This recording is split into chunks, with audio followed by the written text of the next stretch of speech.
todos, hola chicos, hoy es domingo, feliz día, pero da igual que sea domingo, a mí me da igual. Vamos a preparar una clase todos juntos, por lo menos os la voy a preparar, os la voy a explicar unos cuantos conceptos para que no perdáis rutina y costumbres. Venga, ánimo a todos, ya sabéis que todos los que me vais a probar. Un besito. Bueno, vamos a ver, vimos las partes del aparato respiratorio. Entonces ahora tenemos que explicar un poco pues cómo funciona, cómo va todo este sistema. Y voy a explicar, pues vamos a ver cómo funciona la circulación pulmonar, porque sabéis que hay una circulación sistémica que es la que va por todo el cuerpo. La sangre va por todo el cuerpo, va y vuelve, sale del corazón y vuelve al corazón, pero hay una circulación menoro-pulmonar que la sangre va del corazón a los pulmones y a la inversa, ¿de acuerdo? Porque se tiene que oxigenar, la sangre tiene que tomar oxígeno y deshacerse de su CO2. Pues vamos a ver cómo es este funcionamiento, ojo, muy importante porque nos sirve también, son preguntas muy importantes y nos sirve para el aparato circulatorio. Luego ya en el aparato circulatorio, cuando lo explique, os preguntaré. Ay, si no lo sabéis. Bueno, a ver, si intento que se os quede claro. A ver, la sangre desoxigenada, el CO2, la que lleva CO2, sale de nuestro ventrículo derecho. Bueno, ya sabéis que el corazón, aunque no es el momento de explicarlo, se divide en 4 cavidades. Las superiores, ventrículo derecho y ventrículo izquierdo, y las inferiores, ¡ay, perdón! De verdad, perdonadme.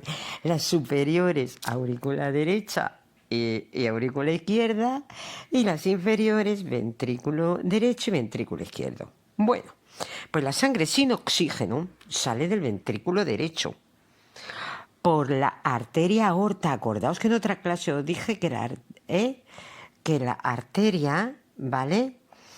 Que había unas arterias distintas en los pulmones. Entonces, esta arteria se divide en arterias pulmonares, que llevan sangre desoxigenada. Estas arterias pulmonares entran a cada pulmón, una al pulmón derecho y otra al izquierdo.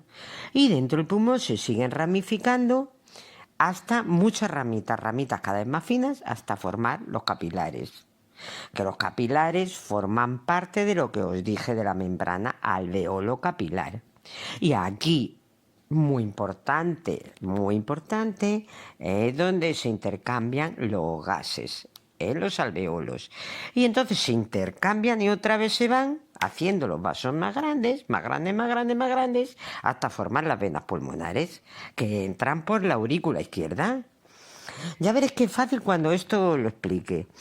Pulmonar, circulación pulmonar, ¿vale? Sale del ventrículo derecho hasta la aurícula izquierda, pero la sistemática es al contrario, ya lo veréis. Bueno, la circulación pulmonar es la que transporta, creo que os lo he dicho, la sangre desoxigenada del corazón hacia los pulmones. Se le llama también circulación menor y pone en contacto la sangre con el aire para que se haga un intercambio de gases. La sangre llega al pulmón cargada de CO2, con muy poquito oxígeno, pero su finalidad es desprenderse del CO2 y volver a enriquecerse con oxígeno. El intercambio gaseoso de los alveolos se llama hematosis. No os olvidáis, hematosis. Hematosis. A ver, ¿qué estáis diciendo? ¿Cómo se llama? ¿Hematemesis? No, hematemesis es un vómito de sangre procedente del aparato digestivo. Hematosis. Ah, y por cierto, prefijito para que apuntéis con H, hema.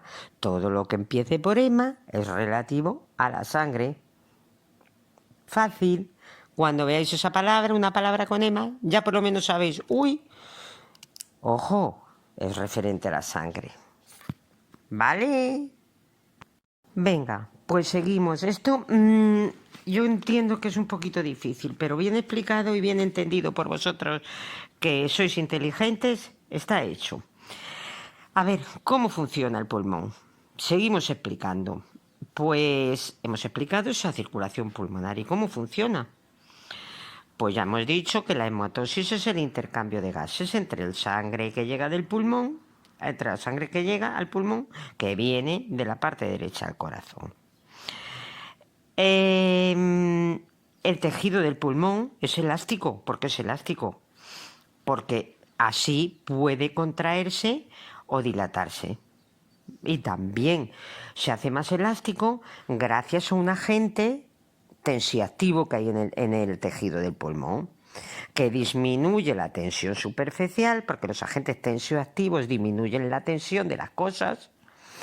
Pues este agente tensioactivo del pulmón disminuye la tensión superficial de los alvéolos y así hace que los alvéolos tengan más facilidad de ser distensibles, o sea, de ensancharse, digamos así.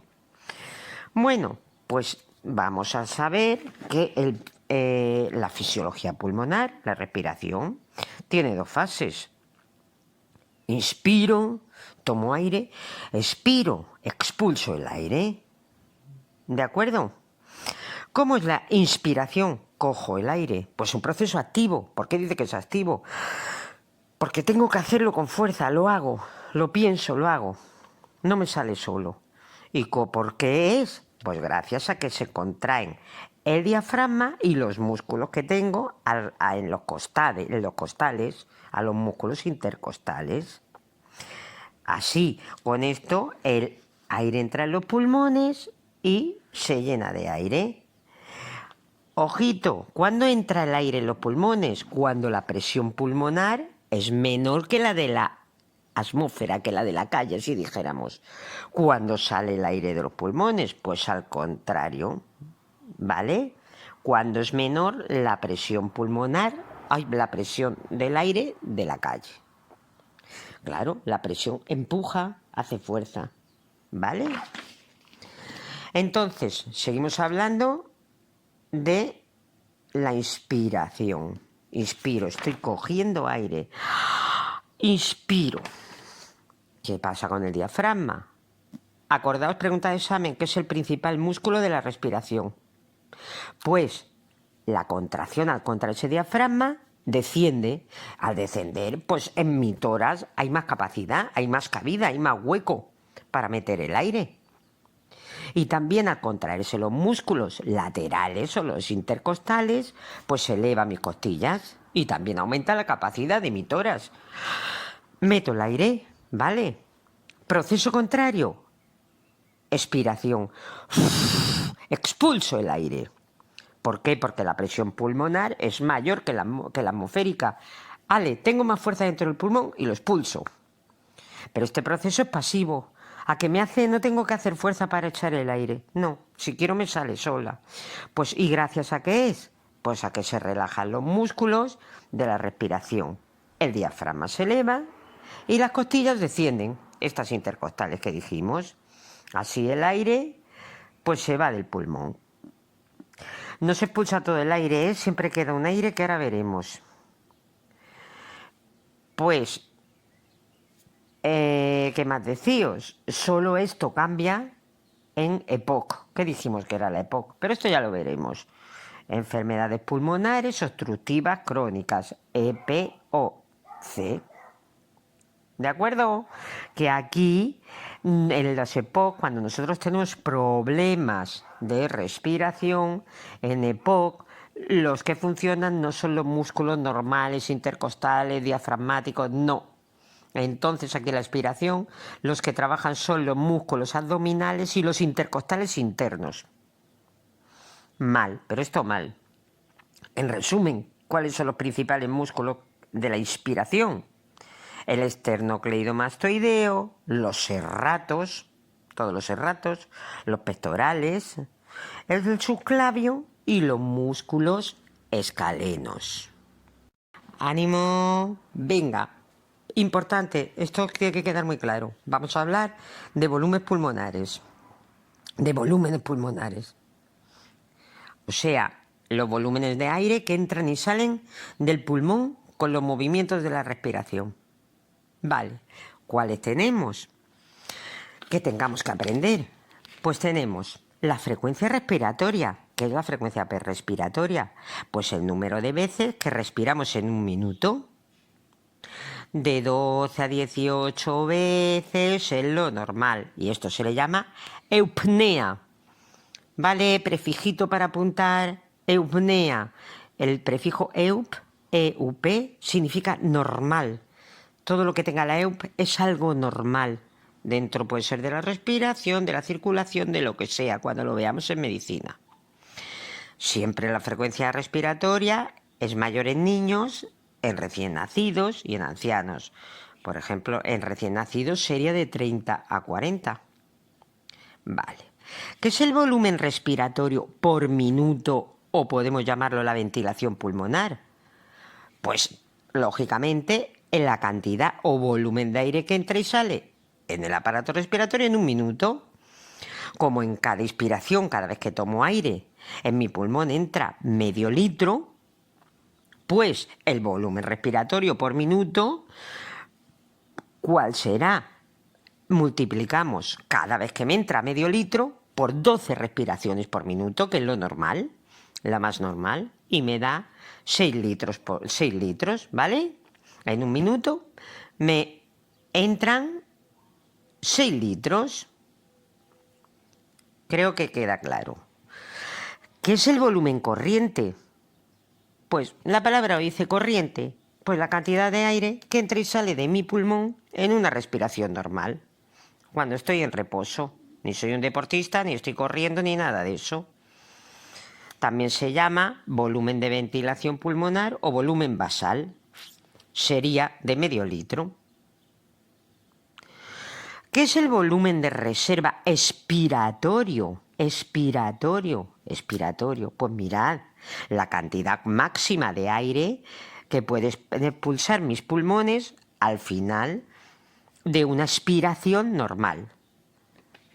Suele ser de 1,5 litros. ¿Qué es el volumen residual? Residual. Ojo, residuo residual. Pues el residuo, la cantidad de aire que me quedan los pulmones al final de una expiración, pero aquí forzada. Me esfuerzo en echar el aire.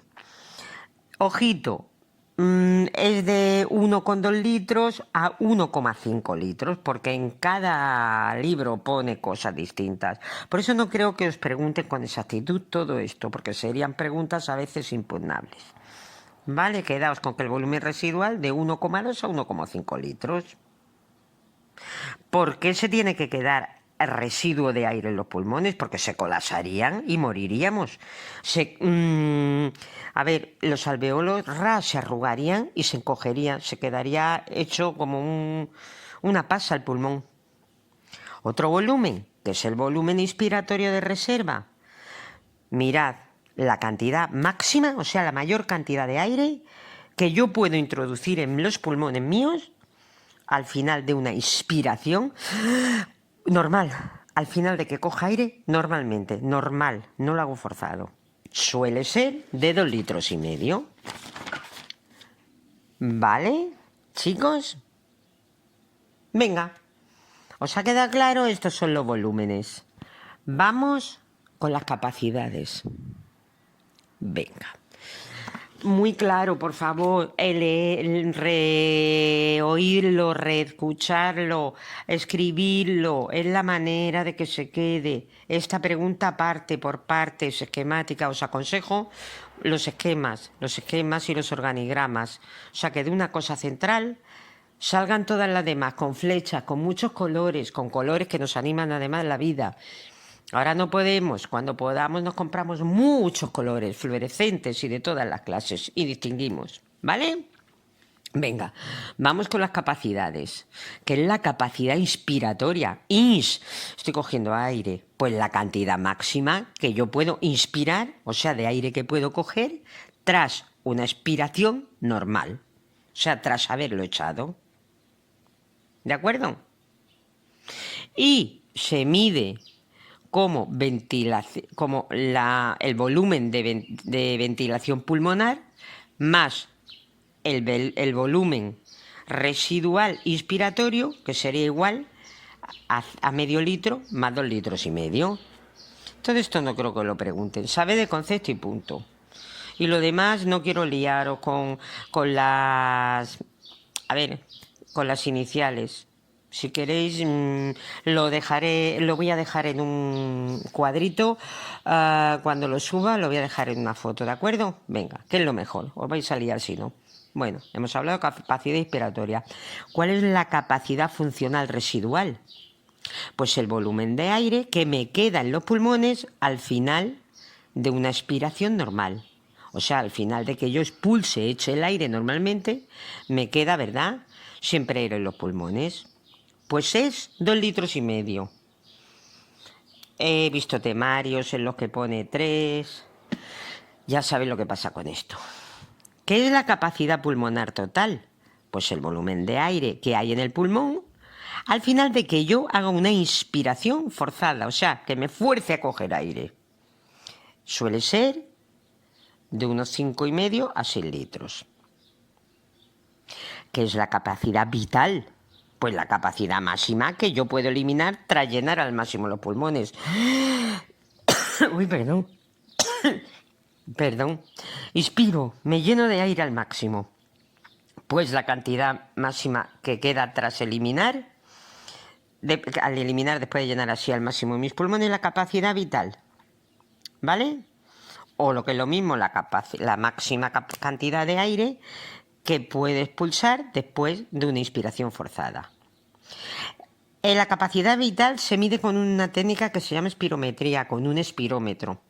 Ya lo veréis, el espirómetro se utiliza mucho para alteraciones respiratorias, para que los médicos, el especialista, pueda saber cómo vamos y qué capacidades tenemos.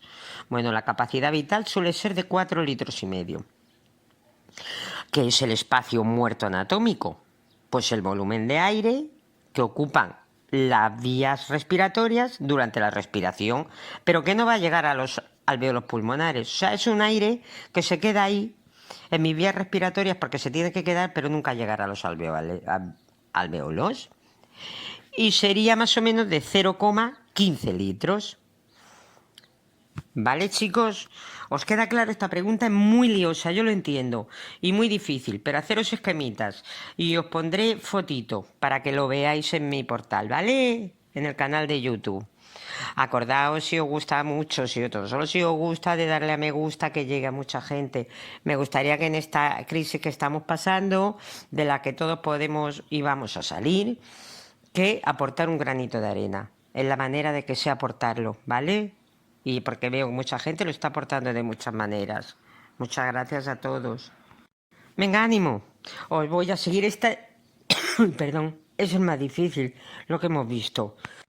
Pero voy a seguir hablando del intercambio gaseoso, solo un poquito, ¿vale? ¿Dónde dijimos que el intercambio gaseoso, cómo dijimos que se llamaba? Hematosis, acordaos, que no os confundáis, hematosis. Se produce en el alveolo, en la barrera alveolar. Ahí hay un intercambio pasivo. El oxígeno de los alveolos pasa a la sangre y la sangre lo llevará hasta las células. En las células, estas células expulsarán lo malo, el CO2, a la sangre, y de ahí pasarán a los alveolos, que se expulsará en la exhalación. Exhalación es cuando yo echo aire. Bueno, el aire alveolar, ¿por qué está compuesto? Mayoritariamente por nitrógeno, pero está compuesto por nitrógeno, por oxígeno, por un poquito de dióxido de carbono y por agua. ¿De acuerdo? Hemos dicho que el volumen de aire que entra en los pulmones en una respiración es 0,5 litros. Y si hacemos 12 respiraciones por minuto, pues mi volumen respiratorio será de 6 litros. Cuando inspiramos, o sea, a continuación de coger aire, se produce la difusión de los gases, que se realiza de forma pasiva gracias al gradiente de concentración o la presión parcial de los gases. ¿Qué es el gradiente de concentración? Pues es una magnitud, o es una medida para saber en qué sentido se produce el intercambio. Puede ser hacia adentro o hacia afuera. No nos calentemos más la cabeza con esto. ¿Cuándo se logra la hematosis? Pues cuando hay un equilibrio entre el oxígeno y el dióxido, los pulmones y los alveolos. Cuando la cantidad es igual, comienza la hematosis. Yo creo que de aquí no os tengo que decir nada más. Muy importante, una pregunta que siempre preguntan: ¿dónde se controla la respiración? En el bulbo raquídeo, chicos. Bueno, un poquito os hablo ahora del transporte de los gases. Entiendo que es muy rollera toda esta parte, pero hay que darla, por lo menos lo que sepa que va a entrar, que no se os quede nada en el tintero. ¿Cómo se transportan los gases? Pues el 98% del oxígeno se transporta en la sangre, pero que se hace con la hemoglobina, junto con la hemoglobina, que es la proteína más grande de los glóbulos rojos. ¿De acuerdo? La hemoglobina, tenéis que saber que está formada es una proteína. La mayor parte de la hemoglobina está formada por proteína, por la globina, una cosa se llama globina, y por hierro, que se unen al oxígeno. ¿De acuerdo? Cuando se une la hemoglobina y el oxígeno, muy importante, pregunta muy preguntable, qué redundancia, se llama oxihemoglobina. Y lo contrario, al proceso contrario, bueno, es la desoxigenación. El resto hemos dicho que todo esto lo forma el 98% del oxígeno. El 2% que queda restante, pues se queda por ahí, viajando en el plasma. ¿Vale? ¿Qué mide la saturación de oxígeno? Pues la cantidad de oxígeno en sangre. ¿De acuerdo? La saturación, los valores de saturación fisiológicos normales tienen que estar por encima del 95%. Esto es muy importante. Cuando no tenemos la suficiente saturación de oxígeno, se llama desaturación. Entonces, cuando la desaturación es leve, está entre el 90 y el 94%. Cuando la desaturación es moderada, entre el 85 y el 90%. Cuando la desaturación ya es grave, entre el 75 y el 85%. Y cuando los valores bajan del 75%, ojo, peligroso, peligro, mucho peligro. Deciros también que la saturación de oxígeno de la hemoglobina en la sangre arterial se mide con una pulsiometría. ¿Qué es? Pues una técnica no invasiva, porque no introduzco catéteres ni introduzco nada, por eso se llama no invasiva, que mide el porcentaje de oxígeno que hay en la hemoglobina. ¿Con qué se mide? Con un aparatito que se llama pulsiosímetro. ¿De acuerdo? Siempre se mide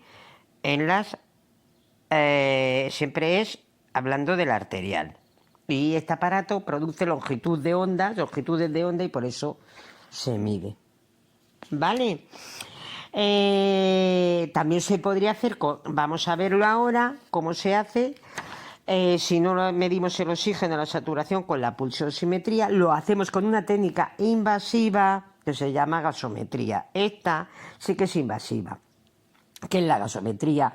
Una prueba para medir el oxígeno, el dióxido de carbono u otros componentes, ¿vale? También se mide el pH. Se coge sangre arterial, o venosa, normalmente es la arterial, y se analiza. Y la ventaja es que identifica alteraciones que podamos tener en el metabolismo. A ver, la pulsosimetría, ¿qué podríamos tener de ventaja respecto a la gasometría? Pues que es instantánea la medida, no es invasiva, es muy fácil para usar, es fiable. También nos informa de la frecuencia cardíaca, es una técnica barata y con unos aparatos fáciles. Y al contrario que la gasometría es una técnica, pues al ser invasiva, pues produce dolor, no da gusto. Cuando no te da gusto porque te pone nervioso, te da hiperventilación. Y esto puede interferir en el valor. Y la pulsiosimetría, pues es la que se hace en atención primaria y es muy fácil. Pero, ¿qué pasa en la pulsiosimetría? Pues que no informa del pH. ni de la presión de dióxido de carbono. Bueno, la presión parcial de dióxido de carbono la veremos siempre escrita como PaCO2. Tampoco nos detecta la hiperosemia. ¿Qué es la hiperosemia? Pues el aumento de oxígeno en sangre. No es muy tan bueno que aumente el oxígeno en sangre. ¿Por qué? Porque baja el pH y entonces se vuelve ácido. ¿De acuerdo? Y si sube, ¿y qué nos podría pasar si sube mucho el oxígeno? Si hay más de lo normal, pues se produce una intoxicación por oxígeno. Las moléculas se oxidan y no es bueno. Tampoco la pulsioximetría no nos da la hipoventilación, que la hipoventilación es cuando la respiración es muy superficial o lenta. ¿Qué pasa? Lo contrario, que eleva el CO2 y provoca acidosis. Una cosita que creo que no os he dicho. A ver, la sangre, como todo, tiene pH. El de la sangre está entre 7,35 y 7,45, creo no confundirme.